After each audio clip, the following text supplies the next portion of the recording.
Solène Niederkorn vous propose FinScale, un éclairage sur l'innovation dans le monde de la finance, de la banque et de l'assurance. La RegTech qui surfe sur le millefeuille réglementaire. Claude Meurice, CEO de Luxhub. FIDA va bien au-delà, en fait. C'est tout le secteur financier qui va devoir s'ouvrir. On ne parle plus que des données des comptes de paiement, on parle des données qui sont liées au compte d'épargne, au compte de prêt, au compte titre, et on parle également d'autres acteurs qui doivent s'ouvrir. On parle du secteur de l'assurance qui doit s'ouvrir également pour tout ce qui concerne en fait les contrats d'assurance de type non-vie, à l'exception de ce qui concerne la santé. Tous les produits d'assurance vie pour lesquels il y a des produits d'investissement qui sont adossés vont devoir s'ouvrir également. Donc le panel est vraiment... C'est un sacré chantier pour tous ces acteurs-là. Créé au tout départ pour rationaliser la mise en conformité de 4 banques afin de répondre aux exigences de PSD2, Luxhub a dû nécessairement évoluer pour étendre sa vision et se positionner comme un acteur majeur de l'open banking en Europe. Cela nous amène à parler avec Claude de la gouvernance, de la manière dont Luxhub prend en compte les intérêts de ses actionnaires, évite les conflits d'intérêts et diversifie sa base de clients. Nous abordons également la manière dont la start-up a réussi à étendre son champ d'action initial, à diversifier son offre et comment les besoins ont été identifiés. Nous parlons des produits déployés aujourd'hui, notamment la marketplace d'API, ainsi que des développements à venir qui couvrent un scope large de produits liés à la mise en application des règlements et des directives européens tels que FIDA, PSR et PSD3. Si vous avez besoin d'une petite piqûre de rappel point de vue réglementation bancaire, c'est un must listen. Bonne écoute à tous.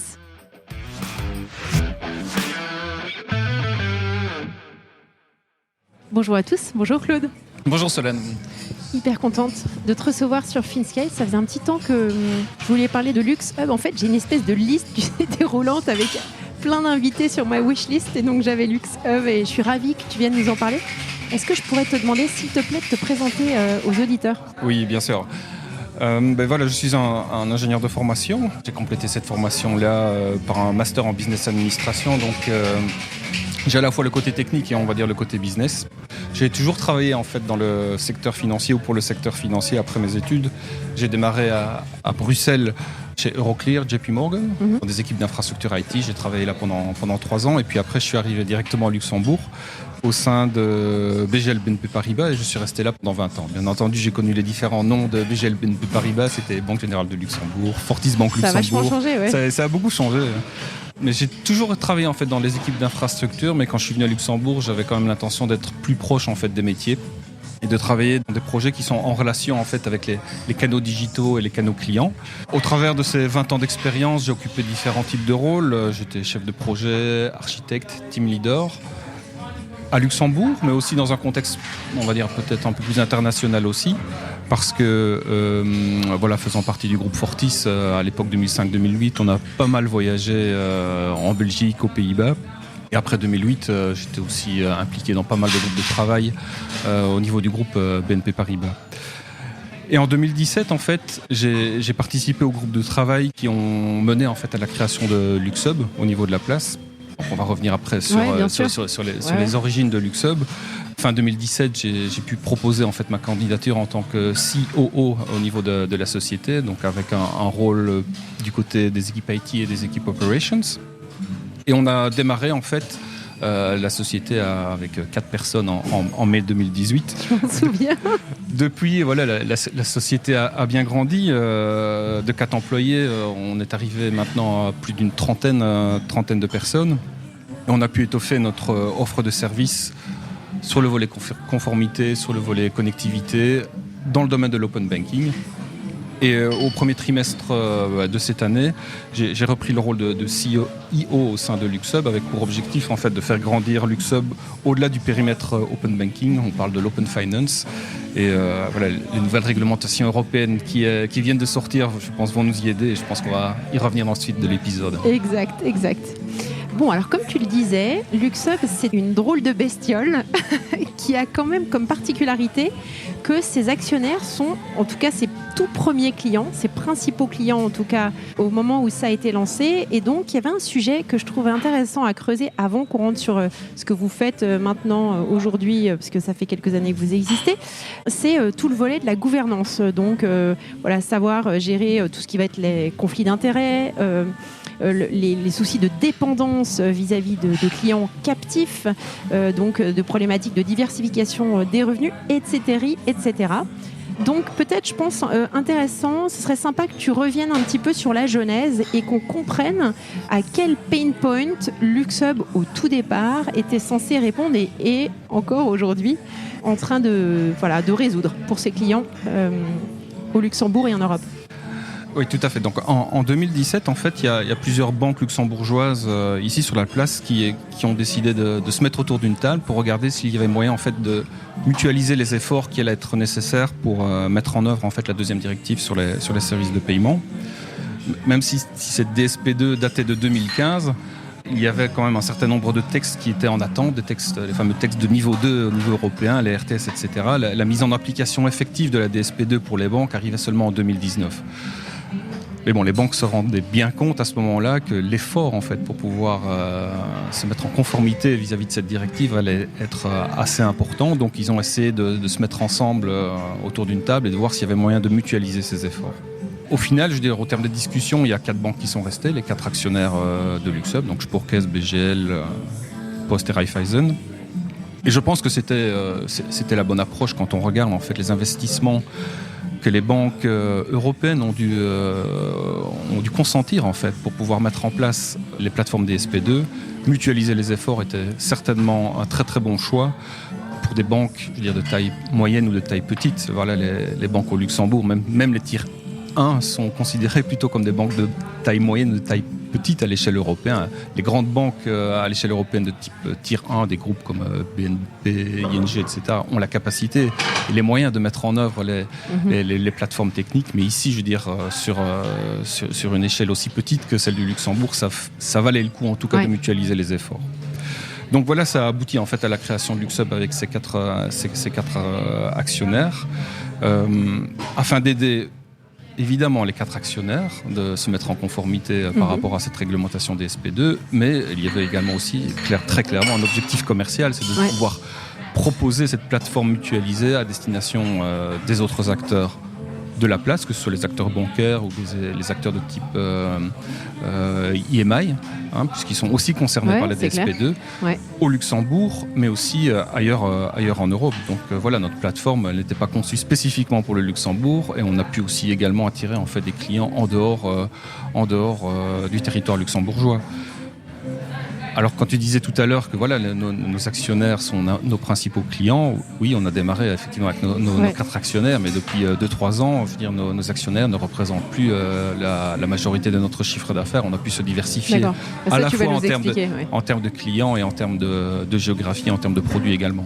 Alors, déjà, le tout premier produit, quand tu as 4, au niveau du board, tu vas avoir donc 4 représentants de tes 4 actionnaires, comment tu mets en place ce produit qui convienne, qui soit vraiment un produit standard pour ces 4 clients et ne pas... Le problème, c'est toujours cette histoire de devoir créer un produit qui convienne à actionnaire 1, actionnaire 2, actionnaire 3, actionnaire 4. Comment est-ce que tu fais pour streamliner ça au départ ? Déjà, quand on parle de produits, je veux dire, réglementaires, on a la chance d'avoir les spécifications, en fait, qui sont déjà disponibles. C'est le régulateur ou les RTS qui les définit. Et à côté de ça, sur la DSP2, on avait aussi la chance d'avoir des standards, en fait, au niveau européen qui étaient en train d'émerger, que ce soit les standards de STET et Berlin Group. Donc après, on avait juste, en fait, entre guillemets, à définir, en fait, les spécifications techniques qui permettent d'accoster la plateforme LuxHub au core banking des différentes banques. Et de ce point de vue-là, voilà, on a imposé directement le standard qui était nécessaire pour éviter d'avoir des discussions one-to-one entre chacune des banques et essayer de rentabiliser au mieux, je veux dire, les investissements et éviter de partir dans toutes les directions avec chacun des clients. Ouais. Alors comment, d'un point de vue vraiment gouvernance, comment est-ce qu'on gère cette problématique de conflit d'intérêts avec des intérêts des actionnaires qui peuvent diverger de ceux de l'entreprise, surtout pour des entreprises early stage comme LuxHub il y a quelques années, où il y a vraiment énormément besoin de cash pour payer tous les déploiements, etc. Donc tu peux avoir évidemment c'est pas du tout la même dynamique que celle qui s'instaure quand tu vas avoir un VC au capital. Effectivement, bon, dès le début de la société, on a, tous ces aspects ont fait l'objet d'une attention particulière. Je dirais que le fait d'avoir 4 actionnaires, je pense que c'est une richesse en fait au niveau de la société, plutôt que d'en avoir qu'un seul, parce que ça permet d'avoir des discussions qui sont constructives et qui sont riches, et ça permet de garder aussi l'intérêt de la société au centre des débats. On a mis en place un certain nombre de règles en termes de gouvernance. Bon, je ne vais pas nécessairement les expliquer tous en détail, mais à titre d'exemple, on pourrait dire que d'un point de vue commercial, nos actionnaires ils sont traités de la même façon en fait, et aux mêmes conditions, je veux dire, que les autres clients. Nous sommes une société anonyme et la direction, je veux dire, a quand même une très très grande latitude pour gérer les activités de la société, proposer de nouveaux produits et gérer en fait les relations commerciales au sens large. Et cette latitude, elle nous a toujours permis de garder en fait les intérêts de la société au centre des discussions. Alors je ne sais pas si on a eu de la chance en fait jusqu'à présent, mais on n'a pas réellement rencontré de situations avec des conflits d'intérêts ou des situations ou des difficultés particulières entre les actionnaires et l'entreprise même. D'accord. Alors un point qui est intéressant, c'est qu'à la différence de start-up qui cherchent leur product market fit, etc. Vous, c'était déjà très très clair dès le départ. En tout cas, il y avait cette résolution de pain point bien identifiée.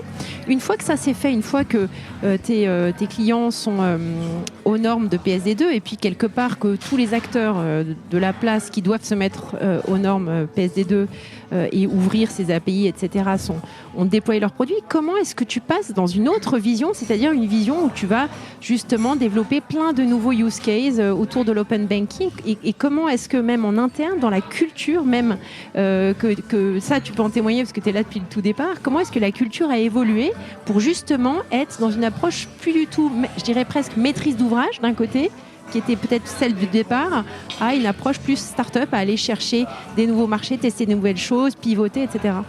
Continuer en fait le développement de LuxHub, voilà, sur le volet commercial, sur le volet revenu, on va dire qu'il y a 2 axes. Évidemment, notre flagship product XS2A PSD2, c'est celui sur lequel, je veux dire, on a pu grandir et sur lequel on continue à grandir. Il y a toujours des demandes à l'heure actuelle, en fait. Sérieux ? Oui, il y a toujours des nouveaux acteurs, je veux dire, qui rentrent sur le marché. Certains, je veux dire, qui ne sont pas contents avec leur solution actuelle et qui décident de changer. Ouais. Donc, on continue à explorer cela. Un des use cases, je veux dire, qui était évident et apparent après la DSP2, c'était de permettre en fait aux banques elles-mêmes de devenir aussi consommateurs en fait des API PSD2. Et quand on regarde, je veux dire, la fragmentation des API qui est apparue en Europe avec la DSP2, LuxHub a décidé de se positionner comme d'autres acteurs l'ont fait, avec une API unique qui permet d'agréger un certain nombre de banques au niveau européen. On l'a fait, je veux dire, avec l'ensemble des banques au Luxembourg. On couvre maintenant les territoires qui sont en Belgique, en France, en Allemagne. On a eu les néobanques. Et nos premiers clients sur ce produit-là étaient les banques elles-mêmes. C'était même pas nos quatre actionnaires qui ont démarré. C'était une banque privée ici au Luxembourg, Banque de Luxembourg, qui était un des pilotes en fait sur l'agrégation de comptes et sur l'initiation de paiement. Donc voilà un use case très concret. Et à côté de ça, ce qui est aussi dans notre ADN, c'est on continue évidemment à parler avec nos clients pour comprendre en fait quels sont les besoins du marché. C'est un axe. Et le deuxième axe, c'est qu'on fait beaucoup de veille réglementaire sur les réglementations européennes qui sont en train d'arriver et sur lesquelles LuxHub a un rôle à jouer sur les futures évolutions en termes d'open banking, open finance, ou bien même la régulation sur les paiements instantanés qui va nous offrir aussi des opportunités. Ok. Donc maintenant, LuxHub, si tu pouvais nous décrire, donc on est loin des 4 personnes du départ. Vous êtes combien ? Et qui sont vos clients hors ces 4 qu'on a cités, avec peut-être un détail sur banque versus IMI, etc. Alors, en 2018, donc on a démarré en fait avec 4 personnes. Très vite, la société a grandi. On était, je pense, une dizaine de personnes en fin 2018. Une vingtaine fin 2019 et une trentaine fin 2020. Depuis, on est relativement stable en termes de personnel. Aujourd'hui, nous sommes 34 personnes. Si on regarde un peu les chiffres, voilà, le capital social de LuxUb, on a démarré avec un capital initial de 4 millions d'euros.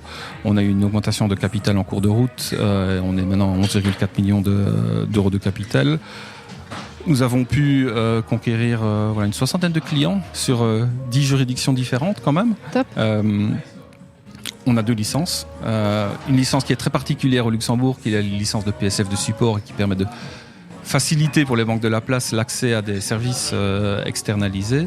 Et on a maintenant aussi la licence d'établissement de paiement avec les services AISP, PISP dans le cadre de la DSP2. Notre plateforme API est une plateforme qui est quand même très active. On a plusieurs millions d'appels API par mois sur la plateforme. Depuis début 2018, on a ouvert les TPP ont ouvert plus de 2000 tickets de support pour essayer de consommer, voir comment on consomme en fait les API sur la place luxembourgeoise. Le fait d'avoir un hub qui concentre en fait les API PSD2, ça facilite au final la vie des TPP. Et on l'a vu sur d'autres géographies aussi. On retrouve le même genre de setup au Portugal avec Cibes ou en Italie avec CBI par exemple. Ok. Donc là, tu as décrit Compliance et Connection. Connection, c'est XS2A, c'est ça? Et Compliance, c'est tous les outils RegTech que tu proposes. Tu peux peut-être nous expliquer plus précisément ce que c'est? Oui. Donc l'offre de produits de LuxUb peut se décliner sur différents axes. On a un certain nombre de produits en termes de conformité, de compliance. On y retrouve bien entendu le produit XS2A, qui est la mise en conformité PSD2. En 2020, on a eu aussi une autre opportunité sur le territoire, très spécifique sur le territoire luxembourgeois. C'est une circulaire en fait, du régulateur qui demande en fait, à ce que l'ensemble des banques publie de manière centrale l'ensemble des IBAN qui sont détenus dans les banques avec les noms des bénéficiaires. Donc c'est un registre des comptes centralisé, c'est quelque chose qui a été demandé dans le cadre d'une directive européenne sur l'AML5 en fait. Et LuxUb a proposé une solution pour faciliter la mise en œuvre de cette circulaire-là, parce que pour la première fois, le régulateur luxembourgeois a mis en œuvre des API en fait, pour pouvoir faire ce type de reporting. Il y a d'autres sujets réglementaires en fait qui sont aussi dans notre shortlist pour l'instant. Il y a un sujet en termes de reporting plutôt côté taxe, mais qui implique en fait la manipulation de données de paiement. Il y a une directive européenne qui rentre en vigueur au 1er janvier 2024 qui s'appelle CESOP. C'est une directive qui vise à combattre la fraude TVA au niveau européen. Ouais. Et tous les acteurs de type PSP vont devoir reporter en fait un certain nombre de transactions cross-border de manière trimestrielle. Et on a développé... Alors, régulateur ? Ils doivent reporter ça auprès de l'autorité fiscale nationale. D'accord. Au Luxembourg, c'est l'AED. Et après, voilà, chaque pays européen potentiellement a une autorité fiscale différente. Et les PSP vont peut-être être amenés à reporter dans 27 États membres différents. C'est pour ça. Exactement. C'est un point qui est difficile, surtout pour les établissements de monnaie électronique. Le secteur bancaire, en général, aura un reporting qui sera plus limité, je pense. Ouais. Donc, typiquement, pour ces deux produits-là, est-ce que c'est issu de cette veille réglementaire ou c'est des besoins qui remontent directement de vos clients ? C'est issu de la veille réglementaire en fait. Voilà, c'est le travail en interne qui essaye d'identifier au plus tôt en fait ce type de besoin où on voit qu'il va y avoir peut-être une possibilité en fait de mutualisation de ces services-là pour éviter que chacun des acteurs développe sa propre solution. Ok, alors le troisième type de produit dont tu n'as pas parlé, que j'aimerais que tu creuses avec nous, c'est la marketplace. Parce que vous avez mis en place une marketplace d'API Open Banking, où il y a déjà pas mal d'API qui sont reprises. J'aurais aimé déjà que tu nous expliques ce que c'est, parce que je pense que tout le monde dans l'audience n'est pas forcément conscient de ce que c'est, à quoi ça ressemble et ce que ça permet de faire. Alors dans le contexte Open Banking, Open Finance qui est en pleine mutation, on a démarré avec la DSP2, mais on va en parler je pense par la suite. Il y a d'autres réglementations qui arrivent. La marketplace, c'est avant tout en fait un canal de distribution des API pour pouvoir mettre en relation des producteurs et des consommateurs d'API. Les premières API que l'on retrouve sur notre marketplace sont celles de la DSP2. Toutes les API de nos clients se trouvent sur cette marketplace. Et ça offre quand même pas mal d'avantages à la fois pour les producteurs d'API, mais aussi pour les consommateurs. Si je regarde du côté des consommateurs, pour moi, les avantages sont assez évidents. Le fait qu'il y ait un hub concentrateur, comme il en existe dans d'autres géographies, comme on le disait tout à l'heure, ça permet de faciliter la vie en fait des consommateurs, parce qu'à un seul endroit, ils trouvent toutes les API PSD2, je veux dire, ou presque, du territoire. Aujourd'hui, on a plus d'une soixantaine de TPP, je veux dire, qui sont connectés, européens, qui sont connectés sur notre plateforme. Et quand on regarde du côté des producteurs d'API, ça permet en fait d'externaliser en fait la publication des API, de ne pas devoir gérer sa propre plateforme. Donc on gère le cycle de vie complet des API pour les producteurs, avec le catalogue des différentes API, la documentation technique, la documentation commerciale. Ça permet aux producteurs potentiellement d'élargir, en étant présents sur un hub concentrateur, d'élargir l'audience en fait de leurs produits API. Demain, ça va leur permettre de monétiser aussi l'accès à ces API. Et on voit que le futur Open Finance Framework, FIDA, va permettre aux producteurs d'API de monétiser ces accès-là. On aura les éléments et la plateforme technique qui va leur permettre de faciliter ça. La mise en place de la contractualisation entre les consommateurs et les producteurs d'API sera aussi facilitée au travers de la marketplace. Pratique. C'est pratique, ça. Oui, Le volet contractuel, en fait, on n'y pense pas, mais surtout pour des établissements financiers, ça se fait pas comme ça. Tout à fait, parce que autant sur la partie DSP2, la réglementation était claire, c'était pas de contrat entre les TPP et les banques pour pouvoir consommer les API. Mais le futur règlement européen, l'Open Finance Framework, qui s'appelle FIDA, Financial Data Access, va demander en fait, en tout cas, va laisser l'opportunité aux banques d'une part de monétiser l'accès à leurs données, et va demander aussi à ces banques en fait de rentrer dans ce qu'on appelle des schemes, des financial data sharing schemes, dans lesquels les éléments qui sont liés à la contractualisation vont être définis par l'industrie directement. Ouais. Donc il va falloir être bien équipé pour pouvoir exposer en fait ces futures données demain. Et tous les investissements qu'on a fait sur cette marketplace, je veux dire, on va pouvoir les rentabiliser au travers des futures réglementations européennes qui approchent en fait. Quand tu mets en prod ces API, comment ça se passe ? Quel genre de screening tu fais en fait ? Tu veux dire pour choisir en fait les providers ? Bon, évidemment, on regarde, je veux dire, des providers, je veux dire, qui sont présents dans le secteur financier. C'est une marketplace plutôt à destination du secteur financier. Donc, on a des screenings qui sont liés, je veux dire, à la notoriété de la société, des aspects d'AML, KYC, je veux dire, qui sont faits à minima. Oui, bien sûr. Rentabilité, chiffre d'affaires, pour que, on publie sur cette marketplace des acteurs qui sont crédibles et qui sont sérieux. Ouais, mais il n'y a pas du tout de stratégie, en tout cas, dans le choix qui va être fait, ou carrément du démarchage d'acteurs pour avoir une certaine dynamique qui s'instaure sur la marketplace ? Non, qui répondent à des besoins spécifiques de vos clients ou contreparties ? Pas encore, je pense. On compte énormément, je veux dire, sur les futurs règlements européens qui arrivent, qui vont permettre en fait d'élargir à la fois le périmètre d'API et de données en fait qui vont être accessibles, et aussi les acteurs qui vont être concernés par la publication de ces API. PSD Droit va permettre d'augmenter encore le champ des possibles. Est-ce que tu pourrais nous dire ce que ça va permettre de faire ? Alors le 28 juin dernier, en fait, la Commission européenne a publié plusieurs textes. Il y en a deux en fait qui concernent la revue de la PSD2. Quand on regarde ce qui est sorti, en fait, il y a deux textes qui sont sortis. Il y a une directive, DSP3, mais il y a aussi un règlement européen qui s'appelle PSR, Payment Services Regulation.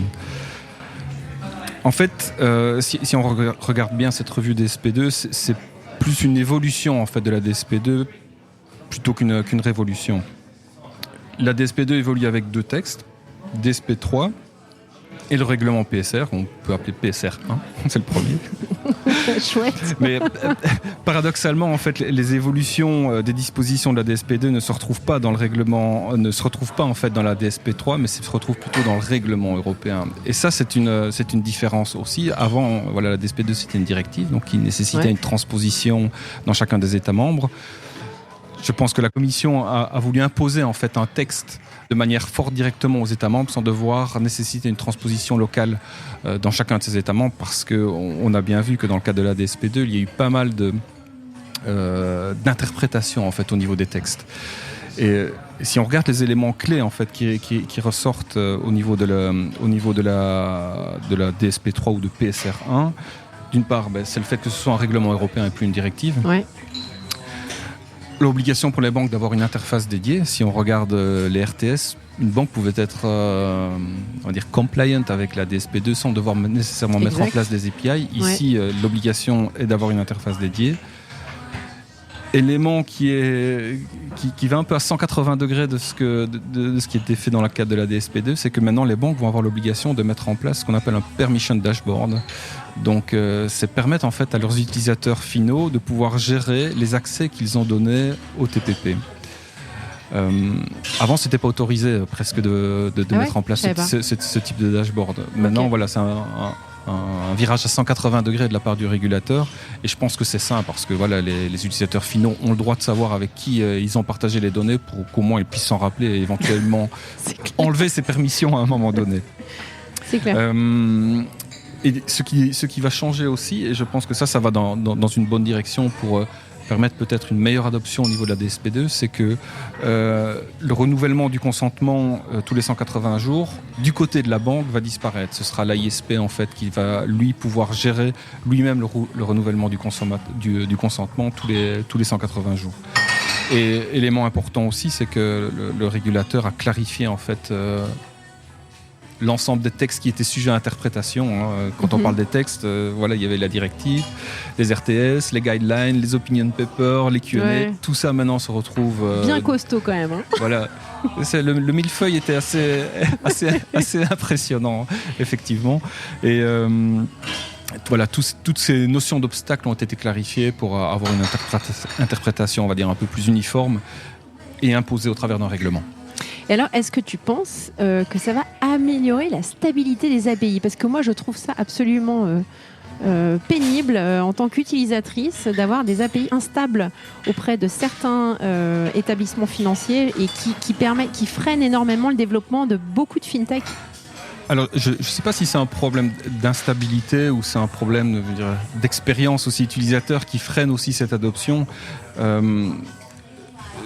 Je pense que voilà, en 2017-2018, quand la Commission européenne est arrivée avec tous ces textes, je pense qu'il y avait une approche qui était certainement moins directive et moins organisée que celle que l'on pouvait observer, par exemple, en Grande-Bretagne, où là, le taux d'adoption au niveau de l'open banking est beaucoup plus évolué. Ouais. Mais c'est dû au fait que voilà, il y a différents standards en fait qui ont émergé au niveau européen, donc il y a une fragmentation qui est énorme, à contrario de ce qu'on a observé, je veux dire, en Grande-Bretagne. Il y a peut-être des instabilités qui sont liées au fait que voilà, il y a 6000 banques qui doivent offrir de manière gratuite l'accès au compte de paiement, donc ça motive peut-être pas nécessairement beaucoup les banques pour pouvoir y arriver. Un cadre juridique pas forcément 100% clair, sujet à beaucoup d'interprétations, donc ça facilite pas la vie des AISP, des PISP, ça ne facilite pas la vie des banques, je pense que ça ne facilite pas non plus la vie du régulateur, et encore moins des prestataires techniques comme nous qui devons essayer de jongler à travers les différentes réglementations. Et un élément important, je pense, c'est surtout l'expérience utilisateur au niveau du Strong Customer Authentication qui peut énormément freiner en fait l'adoption au niveau de l'open banking. Ouais. Claude, on voit quand on t'écoute que en effet le destin de LuxHub s'est ouvert énormément et a vachement évolué ces dernières années avec une ouverture sur l'Europe. Actuellement, vos clients donc étaient initialement historiquement au Luxembourg, mais est-ce que tu peux nous expliquer un petit peu dans quels autres pays vous développez d'un point de vue business ? Alors pour pouvoir y arriver, en fait, on va s'appuyer en fait justement sur les nouveaux règlements européens qui sont en train d'émerger. On a parlé tout à l'heure du produit réglementaire CESOP. Bon, c'est une réglementation qui concerne tous les PSP en Europe. Donc là, on cherche des clients non seulement au Luxembourg, mais aussi, je veux dire, on essaye de s'associer avec des partenaires sur le territoire européen pour essayer de vendre nos services. Mais vous êtes déjà présent en Europe ? Oui, on a déjà des clients, je veux dire, en Europe pour le volet PSD2, essentiellement. En Belgique, tu disais, principalement Belgique, France. On a Belgique, France, Suède, Angleterre, et puis on a des microstates avec des clients en Andorre, à Monaco, des clients en Espagne aussi. Nous, on avait une dizaine de géographies en fait. D'accord. Et on a un client aussi en Suisse, le groupe Six à Zurich, que l'on a aidé en fait à essayer d'accélérer la mise en œuvre de l'open banking sur le territoire suisse. D'accord, je t'ai interrompu, excuse-moi. Pas de souci. Après, si on regarde quels sont les autres produits, je veux dire, que l'on compte développer et pour lesquels on va avoir la possibilité en fait de s'étendre d'un point de vue géographique, le premier qu'on regarde est lié aussi à un règlement européen qui a été publié en fin d'année dernière. C'est le règlement européen sur les paiements instantanés, qui va demander à l'ensemble en fait des banques d'offrir à leurs utilisateurs un service qui permette de vérifier la concordance en fait entre l'IBAN et le nom du bénéficiaire lors de chaque paiement instantané. Donc ça va nécessiter en fait que chacune des banques offre un service à base d'API pour pouvoir permettre à la banque du payeur de valider cette concordance vers la banque du pays. Donc LuxHub se positionne sur cet axe-là, à la fois pour offrir une plateforme, on va dire, un acteur national, un local champions, on va dire, sur le territoire de Luxembourg, mais on compte aussi atteindre d'autres acteurs sur le territoire européen. Le deuxième sujet que l'on suit de très près, c'est lié à un des textes en fait, qui est sorti le 28 juin et qui anciennement s'appelait l'Open Finance Framework au niveau européen. C'est devenu FIDA, Financial Data Access. Et si autant, je veux dire, la DSP2 ou les évolutions de la DSP2 avec PSR1 et DSP3 est considérée en fait comme une évolution, ici on parle vraiment de révolution parce que tout le monde sait que la DSP2 était limitée en termes de périmètre au compte de paiement. Exact, ouais. Et pour les acteurs qui offraient des comptes de paiement, donc on parlait essentiellement les banques et les établissements de monnaie électronique. FIDA va bien au-delà en fait. C'est tout le secteur financier qui va devoir s'ouvrir. On ne parle plus que des données des comptes de paiement, on parle des données qui sont liées au compte d'épargne, au compte de prêt, au compte titre, et on parle également d'autres acteurs qui doivent s'ouvrir. On parle du secteur de l'assurance qui doit s'ouvrir également pour tout ce qui concerne en fait les contrats d'assurance de type non-vie, à l'exception de ce qui concerne la santé. Ouais. Tous les produits d'assurance vie pour lesquels il y a des produits d'investissement qui sont en adossés vont devoir s'ouvrir également. Donc le panel est vraiment... Sacré chantier. C'est un sacré chantier pour tous ces acteurs-là. Le secteur d'assurance n'est peut-être... Il y a déjà des API qui sont en place dans le secteur des assurances parce que c'est un secteur qui est déjà très, très intermédiaire en fait. Mais ici, ça va impliquer en fait des API qui impliquent le consentement de leurs clients finaux. Ouais. Et là, c'est un très très gros chantier qui s'annonce pour le secteur des assurances pour se mettre en conformité vis-à-vis de FIDA. Et là, je pense que LuxHub est également un acteur qui est bien positionné pour accompagner tous ces acteurs-là, parce qu'on a développé par le passé l'ensemble des assets techniques qui permettent de faciliter la vie de ces acteurs. Et tu sais de quoi tu parles. Voilà. Bon. Vu ta position pendant toutes ces années. Écoute, c'est hyper intéressant. Écoute, on a un super tour d'horizon de LuxHub. Merci beaucoup d'avoir pris tout ce temps-là. Comme à chaque fois, je demande à mes invités de me faire une recommandation avant de partir. Donc, qu'est-ce que tu nous recommandes, Claude ? Alors, très récemment, en fait, avec certains collègues chez LuxHub, on est tombé sur un livre qui s'appelle le Sales Acceleration Formula de Mark Roberts. Mark Roberts, c'est un ancien VP Sales dans une société qui s'appelle HubSpot. C'est un outil qui est vraiment bien connu en termes de digital marketing et CRM. Dans son livre, il propose en fait des pistes pour industrialiser et scaler la mise en place d'une équipe de vente, alors que ça passe du recrutement, je veux dire, des bons vendeurs, au coaching, à la formation des vendeurs, la définition de métriques claires pour regarder, je veux dire, comment se passent les ventes au sein de la société et comment utiliser efficacement la technologie, le digital marketing et les outils de CRM pour pouvoir scaler l'équipe de vente. Très instructif en tout cas quand on ne vient pas comme moi, je veux dire, du secteur commercial. Et ça va nous servir, je pense, aussi très instructif pour la suite des opérations chez LuxHub. Merci beaucoup, Claude. C'était super riche. Merci, Solène. Je peux souhaiter que de bonnes vacances, alors. Allez, à bientôt. À bientôt. Merci à tous pour votre écoute. Je suis ravie d'avoir partagé ce moment avec vous.